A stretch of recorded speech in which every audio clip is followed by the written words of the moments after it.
Blog Talk Radio. Welcome, world. Welcome once again to Tuesday Talk with Key West Lou. I am your host, Louis Petrone. There's a lot of material to cover tonight, folks, so I'm going to get right to it. I want to start the show with a discussion of GMO'S, genetically modified organisms.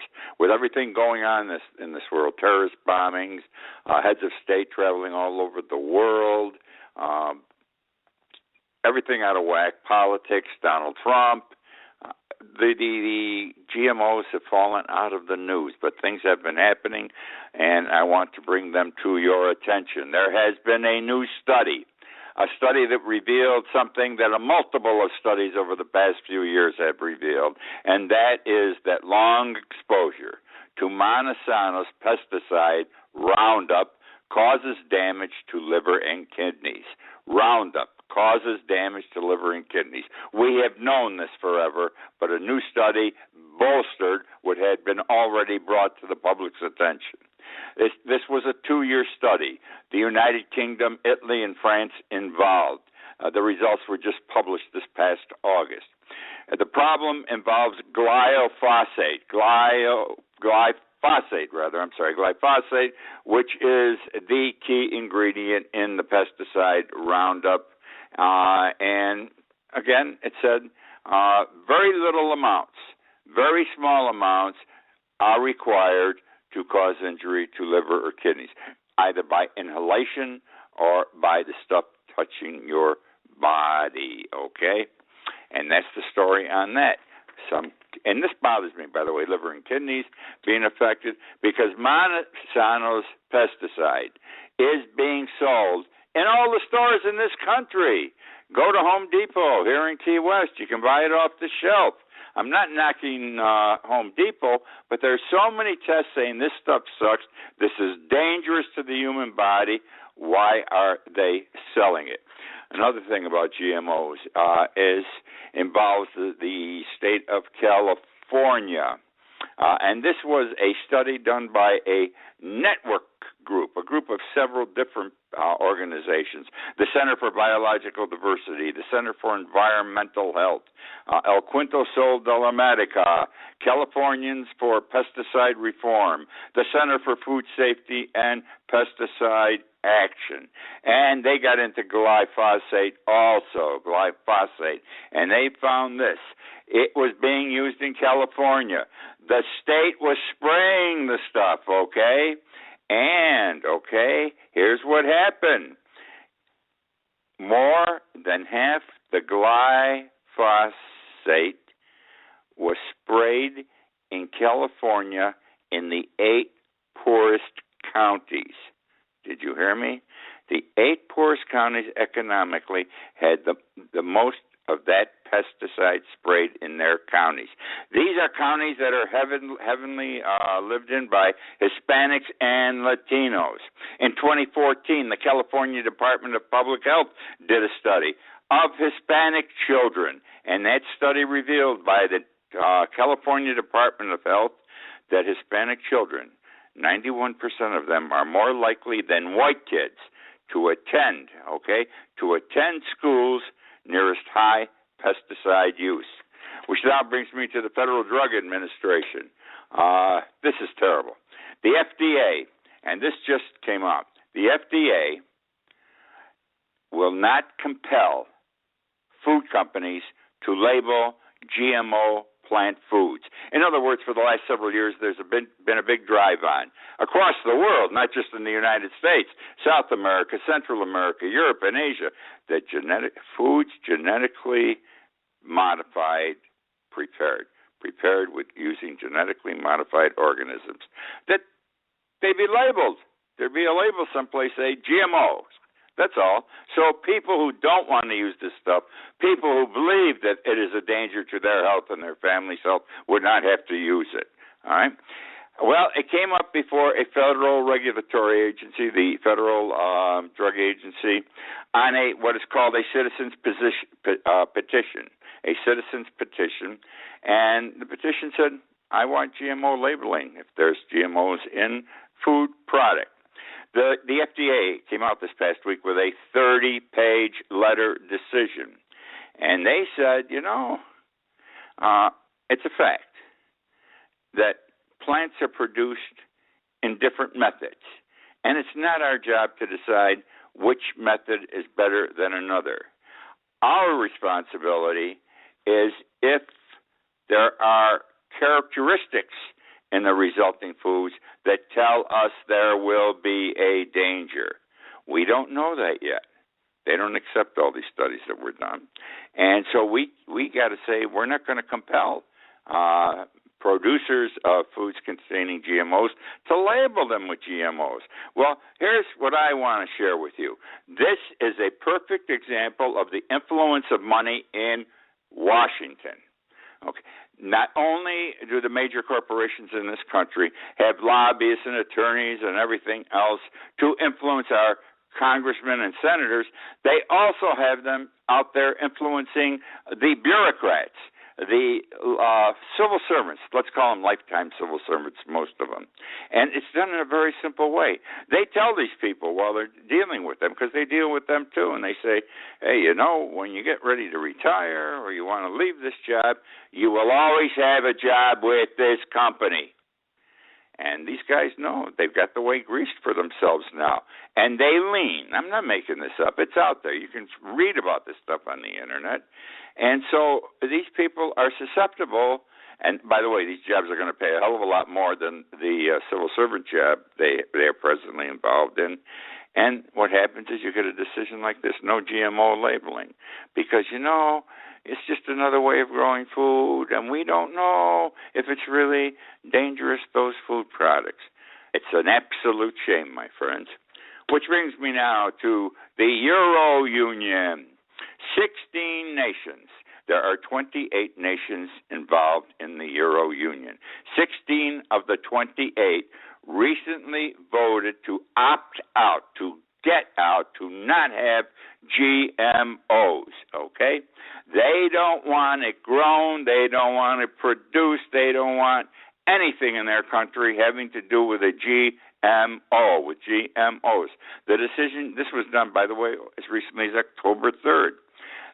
These 16 countries want to protect agriculture and food, and they say, out. You can't grow it. You have a plant working with this stuff, et cetera, et cetera. Now, what's interesting here is this.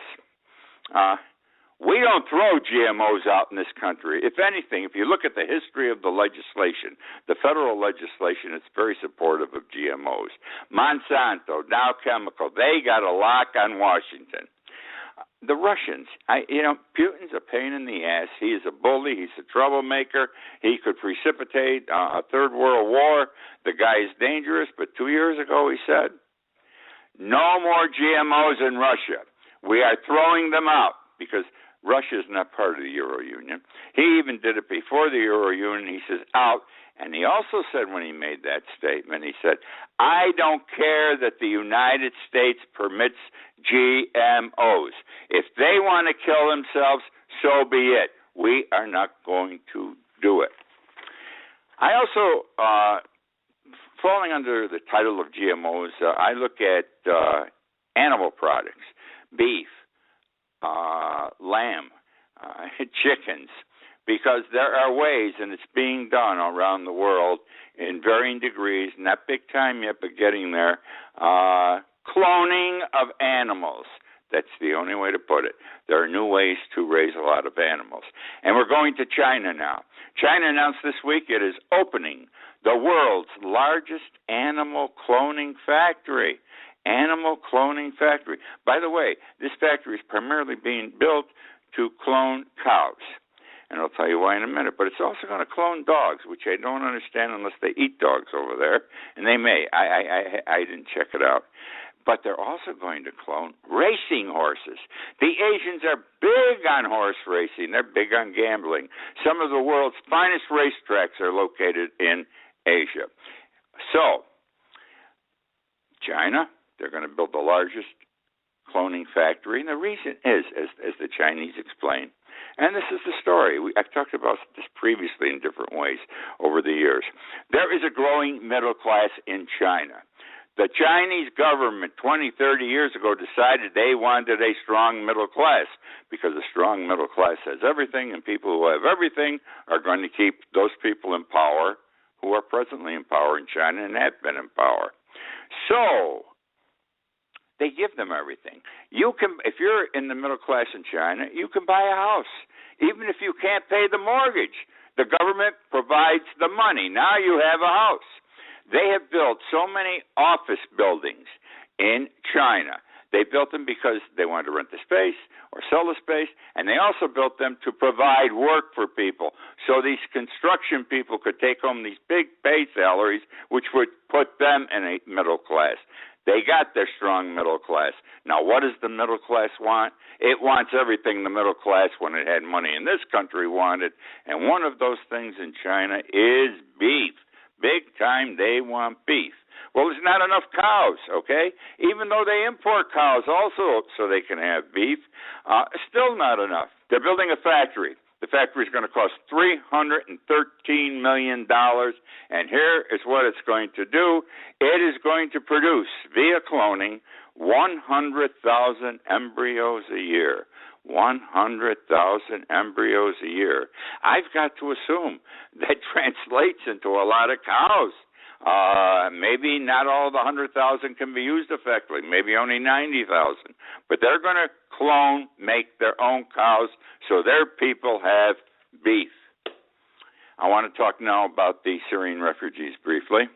I've talked about this before, too, but I want to tie it together tonight. I want to repeat it. That's what I want to do. I'm a lawyer. I'm accustomed to repeating. In the courtroom, I used to repeat and repeat and repeat. I knocked the point out. I knocked it into the jurors' minds. Here's what I wanted them to know, and I want to share this with you. The rich Arab countries do not want the Syrian refugees. The following countries have not accepted one Syrian refugee. These are their own people. They're Muslims. They don't want them. Saudi Arabia, Kuwait, Qatar, the United Arab Emirates. They don't want them, okay? But they want us to take them, England, France, Germany. But they don't want them because they know what's going to happen. It disrupts the whole system. Now let's go to Russia and the Syrian refugees. This is amazing. About 2 weeks ago, Russia hadn't spoken. Yes, no, maybe. What are they going to do? The other European countries are taking them. Russia said, we don't want any of these Syrian refugees, okay? They didn't say this, but they were in effect like the Arab states. We are not going to take one Arab refugee. Well, the shit hit the fan. That's the only way I can put it. And in 5 days, Russia came out with a new statement. They would take only middle-class Syrian refugees, the professionals, the engineers, the doctors, the lawyers, and people of that nature, because these people, they want selective refugees. In other words, these people had a better chance of becoming part of the Russian society, productive people in the Russian society, self-supporting people in the Russian society, and would not become financially dependent on the government. We're going to go to Cologne, Germany now. This is funny, but this is true. This is wild. People pee on walls. Urinate. Outdoor walls. Here's what happened in Cologne. There's a railroad station in Germany, in Cologne. It has a large wall surrounding the parking lot. Men had to pee. Whoever they were, whatever they were, they didn't want to go pee in a public toilet or wherever, so they'd pee on the wall, okay? And after a while, there was enough peeing on this wall, and it was a large wall, that the area stunk. It had this odor of urine. You know, if a baby's diaper sits around too long, it stinks, all right, even though it's taken off the baby. So what they did was, and by the way, these peers, they call them, are also called wild pinkers. They're also called free peers. What this railroad did, this is their wall, they painted the wall with a special kind of paint, a urine-repellent paint that was extremely hydrophobic, which meant that any stream of liquid that hits the wall will bounce back off the wall at the same angle, resulting in the person who's doing the peeing to have the peeing bounce back on them. In other words, if a man's standing up and he's holding his pecker, excuse the way I put it, he's peeing against the wall, he's peeing with an arch, the fluid, the water, it hits the wall. As soon as it hits the wall, it's not going to drop to the ground. It's going to come back up in the air in the same arc and hit him in the body. And this, of course, is being done to discourage this type of peeing. The government of Cologne put signs up. They diagrammed it, and they showed specifically what I just described, man peeing on the wall, the pee bouncing back, okay, at the same angle. And they also said, they said, you pee on me, I pee on you. That's what the sign in the railroad station said. You pee on me, I pee on you. Well, I thought, this is strange. I've never heard of this happening, and someone having this problem and handling it in this fashion. Well, let me tell you something. San Francisco, California, a big city in our country, this past summer, they had a peeing problem. 9 separate walls in 9 separate places. The homeless people would, male and female, would urinate on or against that wall, okay?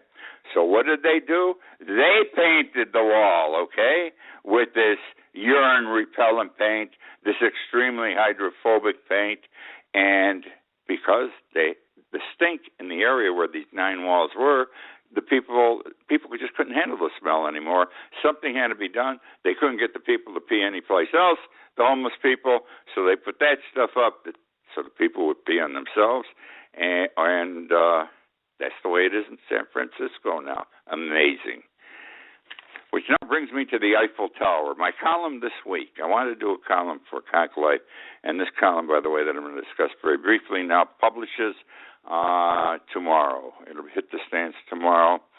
Everything's happening in Paris. The terrorist attack. We have the Paris Climate Summit this for the next 2 weeks. So I wanted to make my contribution regarding Paris, and I came up with the Eiffel Tower.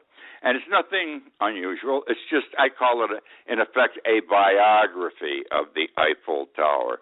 For example, this is what I learned, and these are some of the things in the column this week. The Eiffel Tower was built for the Paris Centennial Exhibition of 1889. It was called that, but in reality it was a World's Fair. World's Fair 1889, and the purpose of this World's Fair in 1889 was to celebrate the French Revolution 100 years before. It was built only to stand for 20 years. The Parisians hated this thing, okay? And so the compromise was, we'll build it for the Centennial, for the World's Fair, but it must come down in 20 years, okay? Well, 1889 it opened at the World's Fair. 20 years later is around 1909. Well, from 1890 to 1910, those 20 years was really the birth of and the expansion of radio worldwide, okay? Now, what better? You need high things to put the antennas on. The highest thing in France, almost 1,000 feet high, was the Eiffel Tower. So radio saved the Eiffel Tower. Immediately they put up the antennas and they could communicate with London, Berlin, and North Africa. And then when the U.S. Army hooked up into them, they could communicate with the United States, and the United States could communicate with Paris. Again, the Parisians hated this thing when it was going up or planned. They described it as a lamppost stuck in the belly of Paris, an odious column of bolted metal, useless and monstrous, overwhelming and humiliating to other monuments. It survived, obviously. It's still up today. The first year it was up, 2 million people visited the tower, the Eiffel Tower. Today, 7 million people visit the Eiffel Tower a year. That amounts to 250,000 visitors a day. It's, as I described, it's nearly 1,000 feet tall, consists of 3 floors, 9 elevators. It's built of wrought iron, 18,000 pieces of wrought iron, and 2.5 million rivets. That is what makes up the Eiffel Tower, plus the elevators and steps. 18,000 pieces of wrought iron and 2.5 million rivets. 2 architects were involved, Alexander Gustav Eiffel and his employee, Maurice Koechlin. They had both worked several years before on the armature for the Statue of Liberty. The Eiffel Tower today is recognized as one of the 7 wonders of the world. Read my column. You can read it in Conch Life. You can also, it will be linked Thursday to my Key West Lou website. You'll find it interesting. There's nothing unusual about it. It's just informative background information on how the tower came to be and what it does. I want to talk about, I told you I had a lot to cover tonight. I'm not talking fast, I don't think, but I wanted to get a lot of this out tonight. I want to talk about the United States and our bombing of ISIS in Syria. It was recently announced that the United States has already done 600,000 sorties. In other words, we sent 600,000 planes out to bomb Syria. Isn't that amazing? We've sent these planes, 600,000. All right. We haven't, but these planes, they don't drop many bombs. Some of them never, most of them never drop bombs or do any shooting. And the reason is political correctness. And that's not 600,000, 6,000 sorties. I'm sorry. I get carried away sometimes. What happens is we as a people, our government, do not want to kill or injure civilians. I don't buy this. I think when you're at war, you fight a war as a war. You destroy the nation. You destroy the people. You destroy the people who run it. We didn't screw around and say we're not going to hurt civilians in World War II. Look what we did. We dropped an atomic bomb on Nagasaki and Hiroshima. Better to kill them than our people. Look what we did to the major cities in Germany, Berlin, Dusseldorf. We bombed the hell out of them. People had no place to live. We killed civilians because historically, you kill a populace also. They are the ones who have put in or keep in power the leadership which has gone bad. You've got to turn the people against them. If you don't bother, shoot the people or bomb the civilians, then nobody's going to upset the government internally. What the hell are we doing? And we're not doing an effective job outside because we hold back. We are politically correct. We don't want to hurt the civilians. Perfect example. We know that ISIS makes $1 million a year off their oil production. It's absolutely amazing, isn't it? And this, they don't have a problem with a pipeline. They transport the oil in tankers, tank trucks with drivers in them. Well, Putin, when he got into this war 2 or 3 weeks ago, he bombs the hell out of those trucks with the drivers in them. What has the United States been doing, and what do we still do? We drop leaflets before we bomb, so the drivers can pick up one of these leaflets, and it says, "Get the hell out of here! In a half hour, we're going to bomb your truck," and they do. Now, I don't think that's the way to run a war, because if these people are driving those trucks, they must be ISIS supporters. But whether they are or not is immaterial. War is war. Were the Islamists who were responsible for 9/11, were they selective? They killed almost 3,000 people. They didn't say let the civilians out. We only want the military. It doesn't make sense to me. You don't fight a war this way. We don't fight to win in this country. We learned that in Vietnam, Korea, Vietnam, Afghanistan. We're learning it here in Syria. We're supposedly the strongest country in the world. Let's act that way. Okay? Which now brings me to Santa Claus. This is disgraceful. I'm laughing as I say it.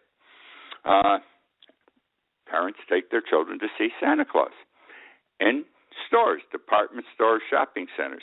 Had been doing it for 100 years, 150 years in this country. Cherry Hill Shopping Mall, very large shopping mall in Cherry Hill, New Jersey. They built a little house, sort of a house, and put Santa Claus in it in the shopping center, and they titled the thing Adventure to Santa, Adventure to Santa.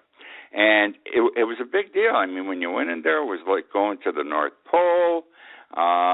It took 15 to 20 minutes to go through the theme house there before you saw Santa Claus. And then you saw Santa Claus, okay? And then you could have your picture taken and all that kind of thing. Well, here's the story, my friends. A child going through alone through what I just described, the charge was $35. If the whole family wanted to go through, this is in order to visit Santa Claus, sit on his lap, the family had to pay $75, okay? Not right. The people were irritated. It took only 5 days for the people who run the Cherry Hill Shopping Mall to say, we're sorry, no, you don't have to pay, everyone come, it is free. A baby found in a church manger. The church is the Holy Child Jesus Church in Queens, New York. Newborn baby, still got the umbilical cord attached, wrapped in towels, was laid in a manger inside the Catholic Church. You know, manger, you build it where Jesus, Mary and Joseph, Mary's pregnant, they went to Bethlehem. They couldn't get a room at the inn. This is true, no room at the inn. They were put in a little shed or barn with straw and animals, and then the 3 wise men came, and Jesus was born there, and they placed him in a manger, a little bed of straw. I believe this. I am a Catholic. All Christians believe this, and that is our story. Well, this mother who had this baby, she wrapped him in towels and brought him in and left him in the manger in the church. No one saw her do it because she knew her baby would be found, and the manger she felt was warm. It was good for the baby. The mother came back the next morning, by the way, to see if the baby was okay, and now the baby's up for adoption.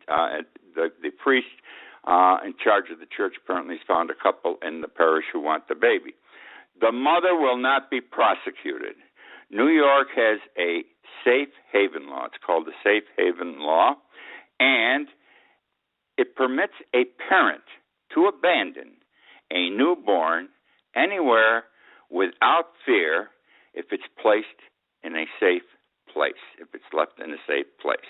And the prosecutors feel the mother wrapped it in a towel, left it in a church, knowing someone would find it. The place was warm, and came back the next day to make sure everything was okay. And this young mother will not be prosecuted. Which now brings me to basketball. Okay, basketball. Well, before I get to basketball, I've got time to throw in a little prostitution. We're in Mount Joy, Pennsylvania. Her name is Crystal Swigert. She's 32 years old. She ran an ad on Craigslist, okay, for massage service, $50. She got arrested for running a house of prostitution. She was doing this out of her home. She says, Crystal says, no way was I committing prostitution. She said, I charged for the massage. If there was sex afterwards, it was, and she called it, quote, free fun. She said, I did not solicit payment for sex. We're merely 2 consulting adults having fun. Good luck. Now, basketball. My Syracuse beat 2 ranked teams last week. All of a sudden, we weren't ranked anywhere. We are ranked. Let's see, where the hell are we ranked? We're ranked in all 3 polls. AP, we're 14th. The coaches poll, 19th. CBS, 13th. I'm glad. They forgot about us this year. I think the last time they forgot about us like this, we won the Final 4. But we shall see. It's early in the season, but at least we're in the rankings now, and it pleases me. My blood runs orange. That's the show for this week. Hope you enjoyed it, my friends. Please return next week to join me again. I love sharing this information with you, and I hope you enjoy receiving it. Have a good evening. Talk with you next week.